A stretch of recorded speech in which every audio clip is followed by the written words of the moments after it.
अस्सलाम वालेकुम, welcome back viewers. Guys आज का हमारा टॉपिक है ट्रांसफार्मर में जो डिफरेंशियल प्रोटेक्शन होती है, उसके बारे में कि ये क्या है, हम इसको ट्रांसफार्मर में जो है वो यूज़ क्यों करते हैं और इसका जो है वो वर्किंग प्रिंसिपल क्या है। सबसे पहले हम देख लेते हैं कि डिफरेंशियल प्रोटेक्शन होती क्या है। तो गाइस ये ट्रांसफार्मर के प्राइमरी वाइंडिंग और सेकेंडरी वाइंडिंग पर सीटीज लगी होती हैं जो कि ट्रांसफार्मर के प्राइमरी और सेकेंडरी करंट को जो है वो कंपेयर कर रही होती हैं। अगर इसके अंदर जो है वो किसी भी टाइप की अनबैलेंसिंग जो है वो फाउंड होती है, अगर उनकी रेशो के मुताबिक जो है वो करंट नहीं होता, करंट कम या ज़्यादा होता है, तो उस कंडीशन में जो है वो ट्रांसफार्मर को इसकी जो डिफरेंशियल प्रोटेक्शन की जो रिलेज हैं, वो ट्रांसफार्मर को ट्रिप करवा देती हैं और किसी भी ओवर करंट या किसी भी और वजह से ट्रांसफार्मर को नुकसान से जो है वो बचा लेती हैं।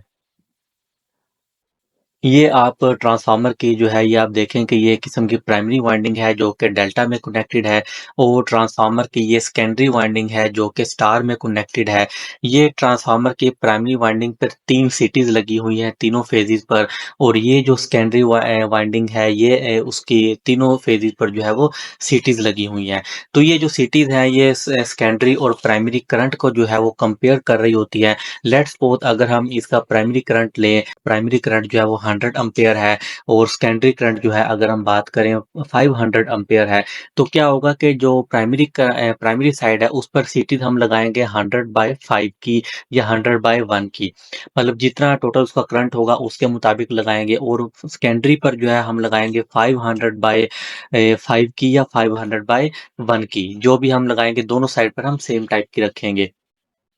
अगर लेट्स सपोज ट्रांसफार्मर अपनी 80% जो है वो रेटिंग पर चल रहा है और 80% पर ये जो है वो 80 एम्पेयर ले रहा है, तो यहाँ पर जो है वो 80 एम्पेयर ले रहा होगा और सेकेंडरी पर जो है वो 4 एम्पेयर दे रहा होगा, और मतलब सिटीज की जो है वो सेकेंडरी पर। और इस जगह पर अगर वो 80% पे चल रहा है तो यहाँ पर जो है वो 400 एम्पेयर जो है वो ले रहा होगा, और सिटी की जो सेकेंडरी है वहां पर जो है वो 4 एम्पेयर आ रहे होंगे। अब आप यहाँ पर देखें कि जो सिटी की सेकेंडरी है, प्राइमरी वाइंडिंग की और सेकेंडरी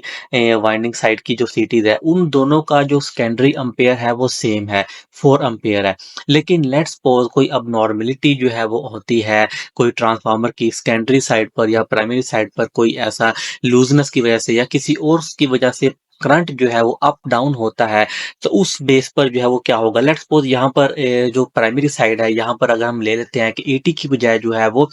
90 एम्पेयर जो है वो फ्लो होने लग गए हैं, और 90 की बेस पर जो आउटपुट जो करंट की आएगी सिटी की, वो 4.5 एम्पेयर हो जाएगी। और अगर हम बात करें सेकेंडरी वाइंडिंग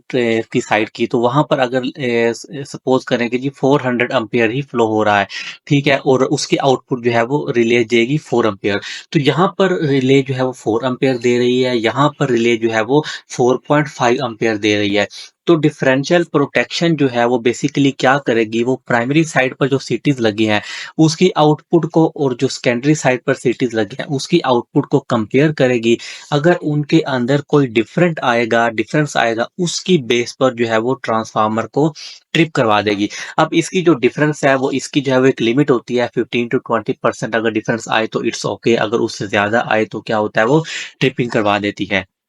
अभी हम आगे जो है वो इसको मैं आपको थियोरेटिकली बता देता हूँ। पहले देख लेते हैं कि जो डिफरेंशियल रिले है वो हम यूज़ क्यों करते हैं। आपको पता है ट्रांसफार्मर के अंदर जो है वो एक बहुत बड़ी प्रोटेक्शन है, बक्कल्स रिले जिसको हम गैस रिले भी कहते हैं। उसके होते हुए हमें डिफरेंशियल प्रोटेक्शन की ज़रूरत क्यों पड़ती है। तो गाइस मैं आपको बताता चलूँ कि जो बक्कल्स रिले है वो सिर्फ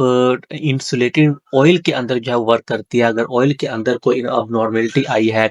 ऑयल से रिलेटेड जो है वो कोई फॉल्ट आया है, तो उसको जो है वो बकल्स रिले जो है वो डिटेक्ट करेगी और ट्रांसफार्मर को ट्रिप कराएगी। लेकिन अगर उसके अलावा ट्रांसफार्मर के कोई बुशिंग्स पर या ट्रांसफार्मर का वैसे ही करंट जो है वो अप डाउन हुआ है, जिसकी वजह से ऑयल पर कोई इफेक्ट नहीं आया ज़्यादा, तो उस पर जो है वो बकल्स रिले वर्क नहीं कर पाएगी और डिफरेंशियल रिले उस वक्त ऑपरेट होगी।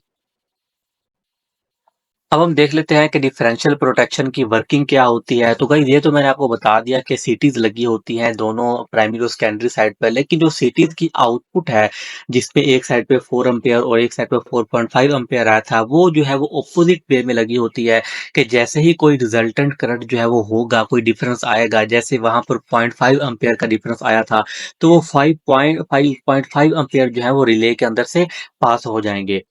लेकिन अगर कोई नॉर्मल कंडीशन चल रही है, दोनों साइड पे करंट सेम है, तो कोई रिजल्टेंट करंट जो है वो फ्लो नहीं होगा। अगर दोनों साइड की ट्रांसफार्मर की सीटीज़ के आउटपुट पे 4 एम्पीयर है, तो कोई रिजल्टेंट करंट नहीं होगा और नॉर्मली जो है वो वर्किंग होती रहेगी।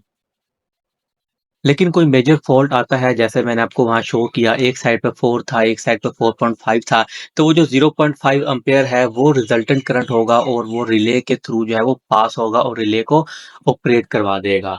तो गाइस ये थी एक डिफरेंशियल रिले प्रोटेक्शन के बारे में वीडियो, जो कि बड़े ट्रांसफार्मर जो है ये एक बहुत बड़ा रोल जो है वो प्ले करती है डिफरेंशियल प्रोटेक्शन। तो अगर आपको वीडियो अच्छी लगी हो तो वीडियो को लाइक कर लें और चैनल को सब्सक्राइब कर लें, क्योंकि मैं इस तरह की इलेक्ट्रिकल से रिलेटेड वीडियो आपके लिए बनाता रहूँगा। Thank you.